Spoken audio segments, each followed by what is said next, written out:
Barcelona ने जीत लिया अपना पहला match one of the toughest ground पे जाके, सेंट जेम्सेस पार्क में जाके बार्सिलोना ने चैंपियंस लीग का पहला मैच जीत लिया और एक कन्विंसिंगली अंदाज में जीता है। हालांकि बार्सिलोना का स्टार्ट इस मैच में उतना अच्छा नहीं हुआ था जितना अच्छा बार्सिलोना करती है। न्यूकास्टल अपने ग्राउंड पे जैसा हमेशा करती है, किसी भी अपोनेंट के अगेंस्ट करती है, वो रेंटलेस प्रेसिंग और बॉल विन करना फाइनल टर्न में और उसको यूज़ करना।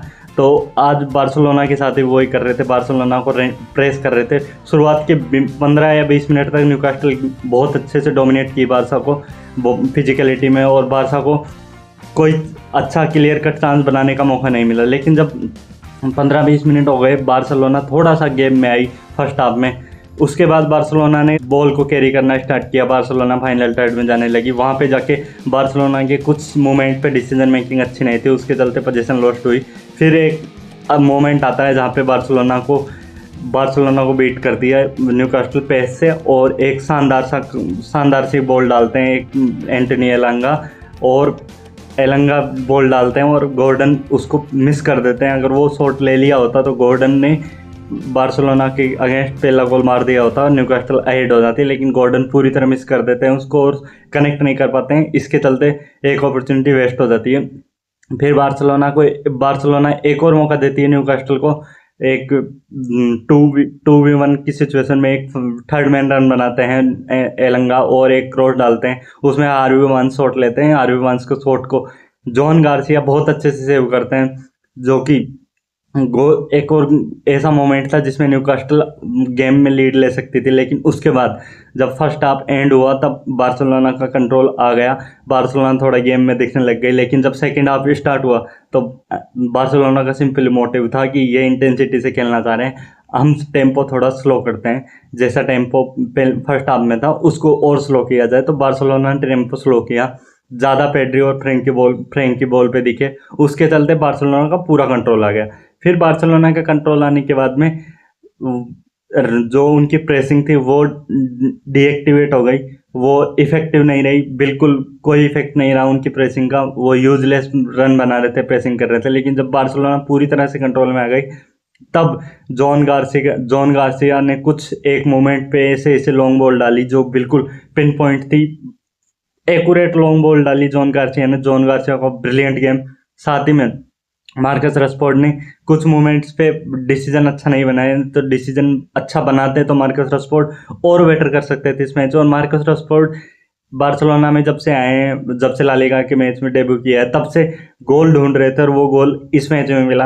अब मार्कस रशफोर्ड के कॉन्फिडेंस के लिए ये बूस्टर होगा, क्योंकि हमारे पास इस मैच में लामिन यमाल नहीं थे, तो लामिन यमाल नहीं होने के चलते हमें क्रिएटिव फोर्स जो लामिन यमाल लाते हैं राइट हैंड साइड पे, ड्रिबल करते हैं, टाइट स्पेसेस में टर्न लेते हैं और स्किल से अपने चांस बिल्ड करते हैं, वो मिसिंग था इस मैच में। राफिनिया का थोड़ा सा गेम ऑफ लगा मुझे, बाकी सब ठीक था, लेकिन फाइनल थर्ड में उनकी पासिंग, शॉट और डिसीजन मेकिंग थोड़ी सी इस मैच में लगी नहीं मुझे।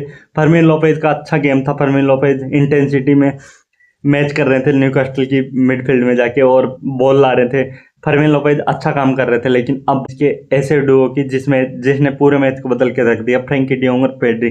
फ्रैंकी डियोंग ने पूरे मैच में रेंटलेस प्रेसिंग होने के बाद में अवे टर्फ पे जाके न्यूकास्टल के होम ग्राउंड पे एक मिसप्लेस पास किया है, ओनली एक, जो भी न्यूकास्टल के आप में किया था, खुद के आप में कोई गलती नहीं। फ्रैंकी डियोंग का एब्सोल्यूट बैंगर गेम।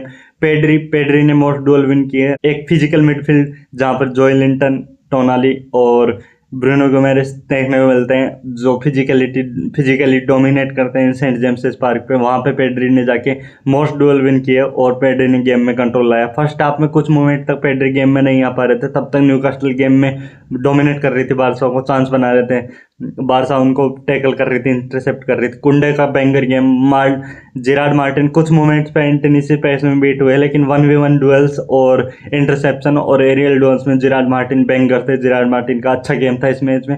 लेवेंडोस्की इस मैच में कुछ खास कर नहीं पाए, लेकिन लेवेंडोस्की ने जो कर सकते थे हेडर विन करना, वो कुछ हद तक किया। मार्कस रशफोर्ड की एक जॉन गार्सिया का जो लॉन्ग बॉल था वो डायरेक्ट हेडर विन करके मार्कस रशफोर्ड के पैरों में डाली थी।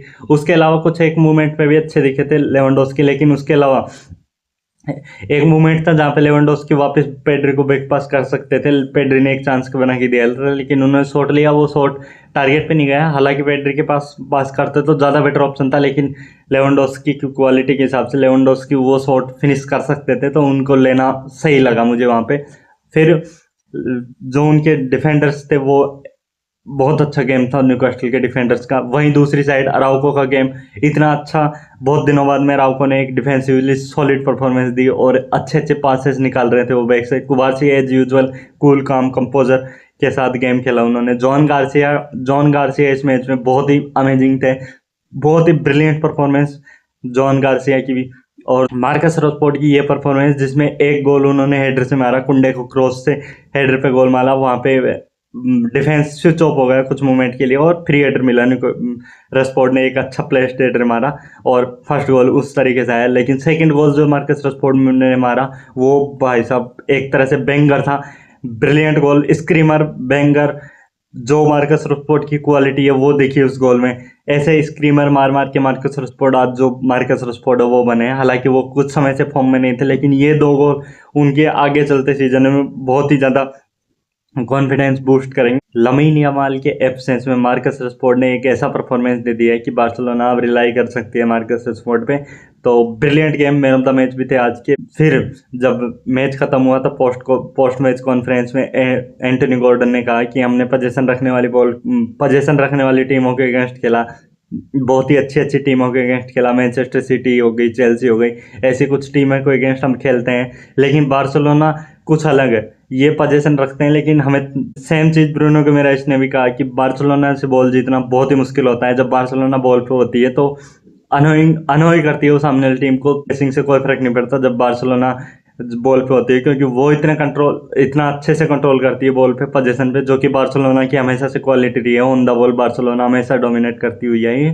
तो ये परफॉर्मेंस बार्सिलोना के लिए काफ़ी अच्छा रहेगा। इस सीजन का गेम प्लान हमारा बहुत अच्छा स्टार्ट हुआ है चैंपियंस लीग का। एक अवे टर्फ पे जाके हमने मैच जीत लिया है न्यूकास्टल से। अब अगला मैच हमारा पीएसजी से चैंपियंस लीग में। उम्मीद करते हैं वो मैच कैंप नाउ में हो और वो मैच में भी हमें ऐसी परफॉर्मेंस देखने को मिले। आपकी क्या राय है बार्सिलोना के इस परफॉर्मेंस में, कमेंट करके बताइए और सब्सक्राइब कर दीजिए चैनल।